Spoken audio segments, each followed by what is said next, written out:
Good morning po sa ating lahat. Ito po muli ang inyong kakusinerang lakwatsera na magluluto po ako ng adobong pugita. Ito po yung pugita. Lalaki ng mga article po niya. Ngayon po, hinugasan ko na po ito. Lagyan po natin ng asin at lamasin po natin sa asin.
Tanggal ng lansa po. Pero yung suka po na yan, lalamasin lang po natin yan. Tsaka po atin ulit babalawan.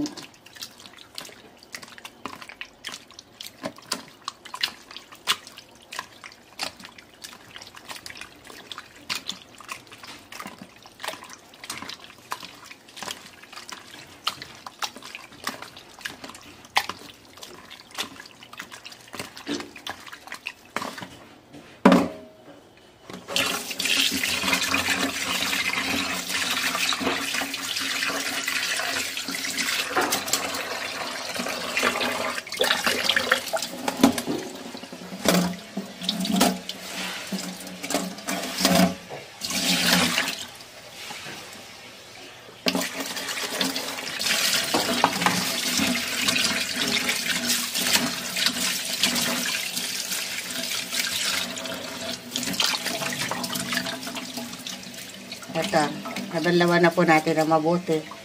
Ngayon po, atin na po siyang ipakita ko yung mga ingredients. Meron po tayo ditong kamatis.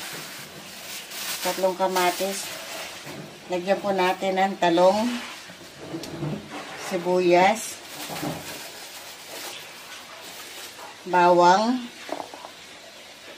at saka po ang luya. Yan po yung mga ingredients na ating gagamitin. Meron po tayong liquid seasoning,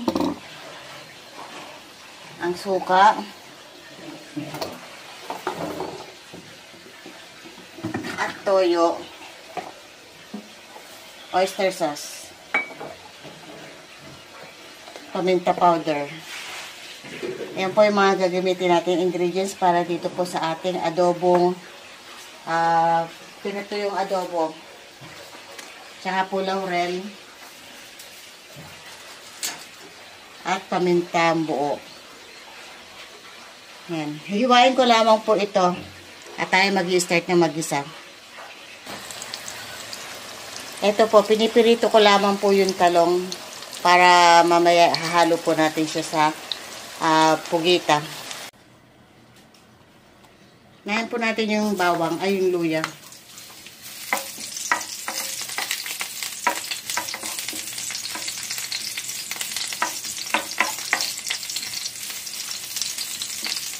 Sunod po natin yung ating bawang.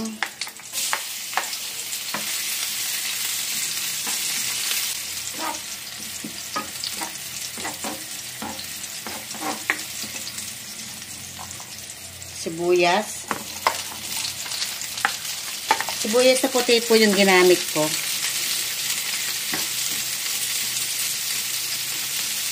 Pwede po kayo dito, optional po. Pwede maglagay kayo ng sili, yung labuyo or siling panigang, hiwa-hiwain nyo po.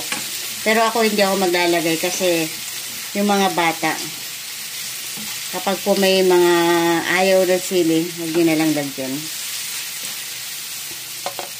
Sunod po ang kamatis.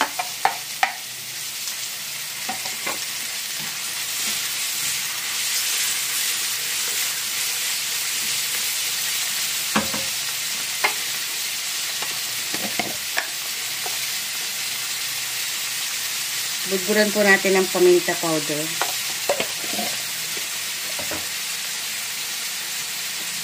At ng asin.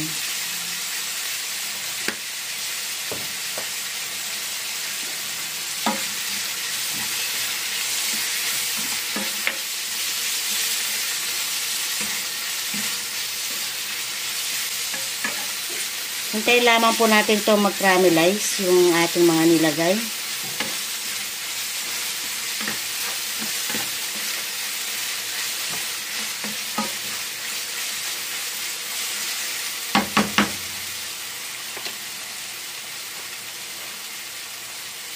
Lagay na po natin itong ating tugita.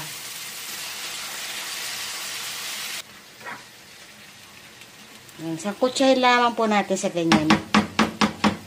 Maglagay na po tayo ng laurel.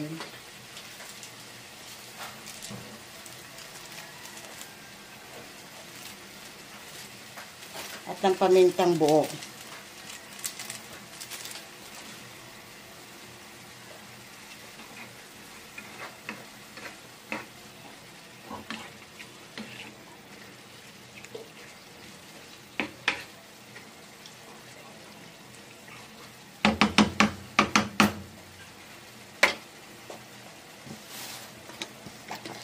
Lagyan na rin natin ng liquid seasoning para umano na yung lasa. Kumalat na po.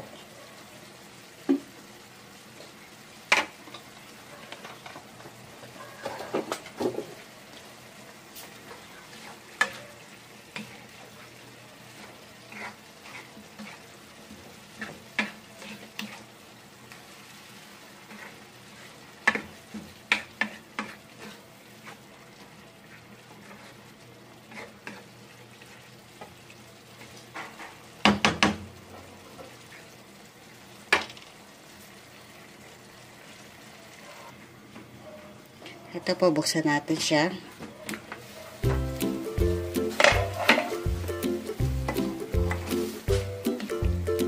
Bango na.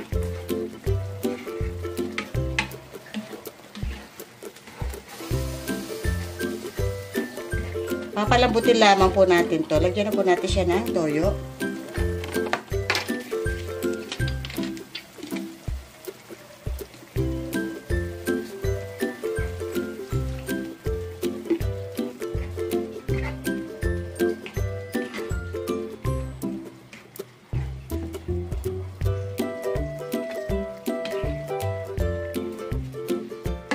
Kaya lamang po natin itong matuyo. At lumambot ng lumambot. Matagal pa po yan. Balikan po natin pag ito po ay natuyo na.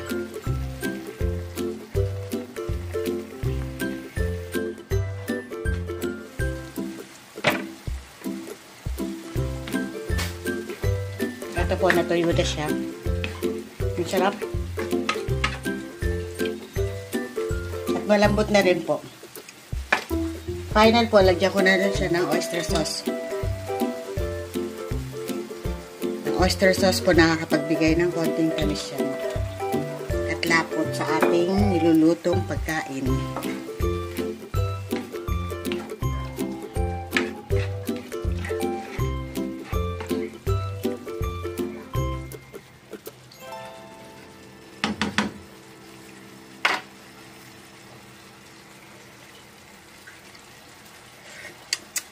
Sarap.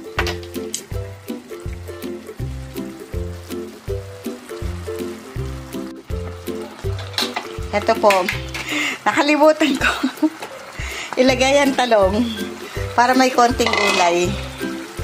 Ayan. Luto na po itong talong. Napirito ko na po siya. Ihahalo lamang po natin yan dito. Ganun lang po kasimple. Kasi napirito ko na po siya kanina. Para may gulay ang ating seafood.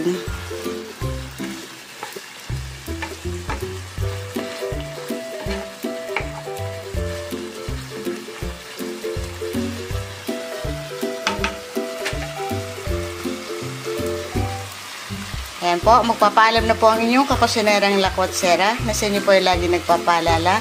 Stay safe po. God bless po. Bye-bye.